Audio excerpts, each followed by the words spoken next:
नमस्कार, आप देख रहे हैं टीवी 24 नेटवर्क और मैं हूं आपके साथ आकांक्षा यादव। वक्फ बिल पास होने से पहले सभी मुसलमानों के मन में एक डर था कि ये बिल आते ही कहीं वक्फ की जमीन तो नहीं छीन ली जाएगी।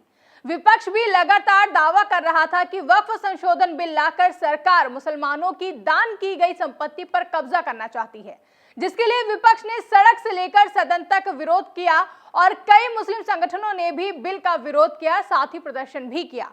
लेकिन विपक्ष और कई मुस्लिम संगठनों के विरोध के बाद भी वक्फ संशोधन बिल संसद के दोनों सदनों से पास हो गया है। हालांकि विपक्ष अभी भी विरोध जता रहा है और कह रहा है कि हम इस बिल को लेकर सुप्रीम कोर्ट में जाएंगे और वहां हमारी यानी कि विपक्ष की जीत होगी। यानी विपक्ष दावा कर रहा है कि लोकसभा और राज्यसभा में भले ही सरकार ने संख्या बल के आधार पर इस बिल को पास करा लिया है, लेकिन विपक्ष ने कहा है कि वो सुप्रीम कोर्ट में जाकर इस बिल को खारिज करा देगा। इस सब बहस के बीच अब दोनों सदनों से वक्फ संशोधन बिल पास होते ही उत्तर प्रदेश में सीएम योगी की सरकार पूरे एक्शन में नजर आ रही है। प्रदेश की सीएम योगी की सरकार ने सभी जिलों के डीएम को निर्देश दिए हैं कि वो अभियान चलाकर ऐसी वक्फ संपत्तियों की पहचान करें जो रेवेन्यू रिकॉर्ड में दर्ज नहीं है और जिन्हें नियमों को नजरअंदाज कर वक्फ घोषित किया गया है। बता दें कि इन संपत्तियों की पहचान करके इन्हें जब्त किया जाएगा। तमाम मीडिया रिपोर्ट्स के मुताबिक यूपी में वक्फ बोर्ड की तरह से जो भी संपत्तियों का दावा किया गया है उसमें से ज्यादातर का कोई भी ऑफिशियल रिकॉर्ड मौजूद नहीं है। रेवेन्यू रिकॉर्ड के अनुसार सुन्नी वक्फ बोर्ड की केवल 2500 से ज्यादा संपत्तियां दर्ज हैं। वहीं शिया वक्फ बोर्ड की 430 प्रॉपर्टी ही रजिस्टर हैं। वहीं वक्फ बोर्ड के आंकड़े कुछ और ही कहते नजर आ रहे हैं। वक्फ के मुताबिक ये आंकड़े कई ज्यादा हैं। सुन्नी वक्फ बोर्ड की 1,24,355 प्रॉपर्टी और शिया वक्फ बोर्ड की 7,785 संपत्तियां हैं। वक्फ संपत्तियों की यूपी का जिलेवार डेटा भी सामने आया है, जिसमें शिया और सुन्नी दोनों समुदायों के पास जो वक्फ की जमीनें हैं उसमें यूपी में कुल 1,24,720 संपत्तियां हैं और इसमें 1,19,451 सुन्नी वक्फ बोर्ड के पास और 500,269 शिया वक्फ बोर्ड के पास संपत्तियां हैं। ऐसा भी कहा जा रहा है कि बड़े लेवल पर तालाब, खलिहान और ग्राम समाज की जमीनों को भी वक्फ घोषित कर दिया गया है।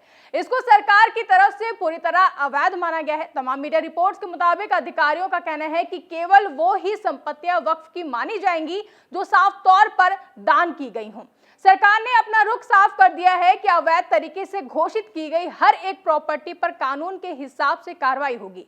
वहीं दोषियों पर भी जिम्मेदारी तय की जाएगी। बता दें कि मुख्यमंत्री योगी आदित्यनाथ ने बीते कल एक जनसभा में कहा था कि वक्फ के नाम पर उन्होंने प्रयागराज और अन्य शहरों में भी जमीन पर कब्जा करने की कोशिश की थी। जब हम महाकुंभ का आयोजन कर रहे थे तो वक्फ बोर्ड मनमाने ढंग से बयान दे रहा था कि प्रयागराज में कुंभ की जमीन पर वक्फ की जमीन है। क्या यह वक्फ बोर्ड है या भू माफिया बोर्ड? आगे सीएम योगी ने कहा था कि राज्य में भू माफियाओं को बर्दाश्त नहीं किया जाएगा। हमने पहले ही उत्तर प्रदेश में माफियाओं का सफाया कर दिया है। अब उत्तर प्रदेश में माफिया राज नहीं चलेगा और कानून व्यवस्था कायम रहेगी। हम प्रधानमंत्री नरेंद्र मोदी और गृह मंत्री अमित शाह के आभारी हैं कि उन्होंने वक्फ बोर्ड पर लगाम लगाया और लोकसभा में इस महत्वपूर्ण अधिनियम को पारित करके कल्याणकारी काम किया है। एक और जहां सीएम योगी ने बीते कल कहा कि राज्य में भू माफियाओं को बर्दाश्त नहीं किया जाएगा, तो वहीं अब सीएम योगी की सरकार ने सभी जिलों के डीएम को निर्देश दे दिए हैं कि वो अभियान चलाकर ऐसी वक्फ संपत्तियों की पहचान करें। उन जिलों में उत्तर प्रदेश के बाराबंकी, सीतापुर, बरेली, जौनपुर, सहारनपुर, बिजनौर, बलरामपुर, मुजफ्फरनगर, बुलंदशहर, मुरादाबाद और रामपुर जिले शामिल हैं। अब इन जिलों के जिलाधिकारी वक्फ जमीनों का सत्यापन कर अपनी रिपोर्ट शासन को भेजेंगे, जिसके बाद नए बिल के अनुसार एक्शन लिया जाएगा। वहीं अब प्रदेश सरकार के इस फरमान पर सियासत भी तेज हो गई है, जिसके चलते समाजवादी पार्टी की ओर से भी प्रतिक्रिया सामने आई है। सपा के राष्ट्रीय अध्यक्ष अखिलेश यादव ने सोशल मीडिया प्लेटफॉर्म एक्स पर पोस्ट करते हुए लिखा कि सिर्फ गोरखपुर, अयोध्या, लखनऊ या कानपुर ही नहीं, सच में देखा जाए तो भाजपा राज में पूरे उत्तर प्रदेश में भू माफियाओं के कई कमिश्नरेट बन गए हैं। धर्मार्थ भूमि हो या तालाब, अगर इन पर भाजपा संरक्षित, प्रायोजित और पोषित स्थायी भूमाफिया सक्रिय हैं तो अवैध खनन या जंगलों की कटाई में अस्थायी भूमाफिया दिन दहाड़े गैर कानूनी काम कर रहे हैं। भारतीय जमीन पार्टी के राज में जमीन पर अवैध कब्जों का रिकॉर्ड पर रिकॉर्ड बनाया जा रहा है। कोई है क्या तो वहीं समाजवादी पार्टी के प्रवक्ता फखरुल हसन चांद ने कहा कि हमने पहले ही इस बिल की आशंका व्यक्त की थी। आज सुबह राज्यसभा से बिल पास हुआ और सरकार को पता चल गया कि कहां-कहां कब्जा है। उधर बीजेपी प्रवक्ता मनीष शुक्ला ने कहा कि सरकार का ये दायित्व है कि वो उन सरकारी संपत्तियों को चिन्हित करे जिस पर कब्जा है। अगर दस्तावेज है तो कोई बात नहीं, अगर नहीं है तो जब्त की जानी चाहिए। विवाद की स्थिति में कोर्ट जाने का भी प्रावधान है।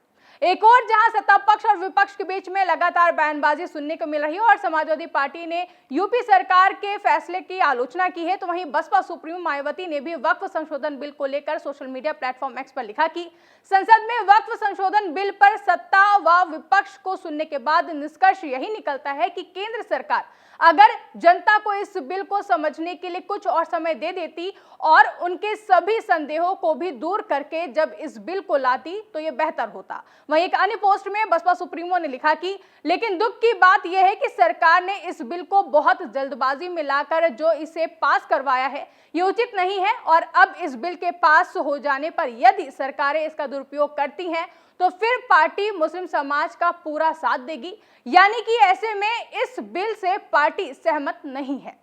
फिलहाल विपक्ष अब भी वक्फ संशोधन बिल का विरोध कर रहा है, लेकिन प्रदेश में सीएम योगी की सरकार ने जिस तरह से वक्फ बिल दोनों सदनों से पास होते ही वक्फ की जमीनों पर चाबुक चलाना शुरू कर दिया है, उससे प्रदेश का सियासी पारा हाई हो गया है।